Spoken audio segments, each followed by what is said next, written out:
Hello，大家好，欢迎大家来看这一集的以色列美照。其实本来没有要拍这一集，但是这个新闻实在是太大了，临时来跟大家分享这一个好消息。什么好消息呢？就是策划10月7号的这个首脑辛瓦尔已经在加萨成功的被 IDF 以色列的国防军所击杀了。那这个消息呢，是在祝棚节的第一天的这个时候传来，就真的是感觉得到哇！这个消息真的是太令人开心了。祝棚节本来就是一个要欢乐的一个节日，但是因为以色列还在战争中，我就觉得说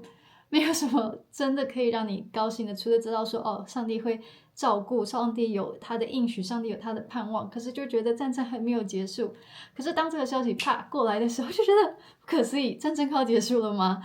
怎么抓到他的？他怎么会死了？怎么这么突然？然后就一直在等啊等，就是新闻快点来证实这个消息。那以色列军方是怎么样发现辛瓦尔的？其实他没有在隧道里面，因为大家的印象就是他都躲在一个隧道里面跟人质在一起，这样子以色列军方就不可能就是能够接近他。那只要他还活着，那这场战争就不可能结束，因为哈马斯他要奸杀以色列，这是在人民里面从就是哈马斯的手里散布来的一个谎言，所以只要他还活着，那其实这个战争就很难真的结束。那以色列也已经在谈判的时候说，那不然辛瓦尔你可以活下来，但是你把我们的人质都还回来。可是他也不要，哈马斯他就是不愿意去谈判，所以这个就是一直不断重复的死局。可是竟然昨天的时候，以色列军方他在拉法那个地方，他的坦克的部队就是看到有一些可疑的恐怖分子，有3个，也没有很多个哦，就是3个。然后所以他就是就去攻击那个建筑物，然后这是昨天的事。然后因为很危险，所以是到今天早上礼拜4早上的时候，他才进去那个也是很多的 booby trap， 就是很多的炸弹的这个区域，然后去看里面就是这3个恐怖分子到底是谁，然后才发现说，其中一个人好像是辛瓦尔。那当然他被发现的时候是已经没有生命迹象了，只是说他身上穿的那个背心上面都还有手榴弹。然后以色列他就是先把他就是很小心的就是离开那个建筑物，然后就是把他的这些有一部分的身体的东西拿去做鉴定。然后我们从消息大概是3点多的时候传出来，就是非常可能杀掉了辛瓦尔，然后到6点多的时候，就是已经证实了，就是 DNA 检测真的是成功的击杀了辛瓦尔，而且是在 IDF 没有特别去好像是做一个行动，因为这是例行的检查，就是 IDF 的坦克车的人，然后看到了就是可疑的恐怖分子，然后就是这样子进行了一个攻击，然后就没想到他们攻击的对象的恐怖分子竟然其中一个就是哈马斯的首脑，就是辛瓦尔。那这真的是神来的一个礼物，因为你不是好像去跑到隧道里面，然后跟那个电影情节，然后怎么样子，然后牺牲了多少人，然后好不容易，然后没有，就是 IDF 他就是做他本来就该做的任务，他在打仗，他看到了不应该出现在已经照理说已经清除了这些威胁这些恐怖分子的一个拉法的区域，然后居然又看到3个恐怖分子，所以他们就做他们该做的事情，就是这样尽他们的本分，军人的本分，然后就这样成功的击杀了那个辛瓦尔，就觉得哇，真的是从神来的礼物。不是说 IDF 有多厉害， IDF 他是军队，他做他该做的事情，可是这真的是从神来的一个提醒，就是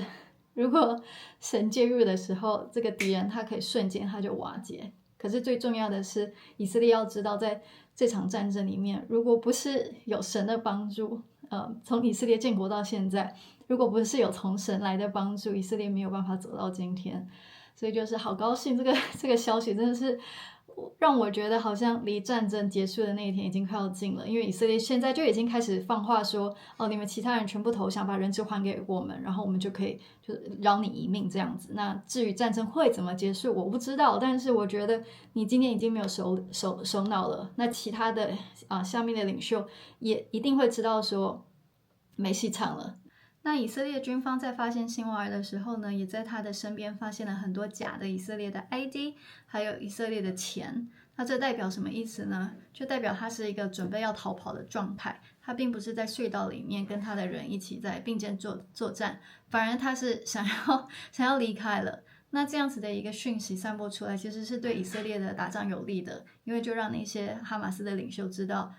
战争的结局已经写定了，就是以色列一定会赢，然后连你们的领袖都已经准备，就是正在逃跑的一个样子。那希望啦，这就代表以色列的胜利就在眼前了。希望这些所谓的哈马斯的领袖可以放弃他们目前任何就是想要继续进行对以色列攻击的一些计划。那很抱歉，因为在 YouTube 的关系上，我没有办法把辛瓦尔的照片放出来。但是如果你们去其他的管道，应该是可以找得到。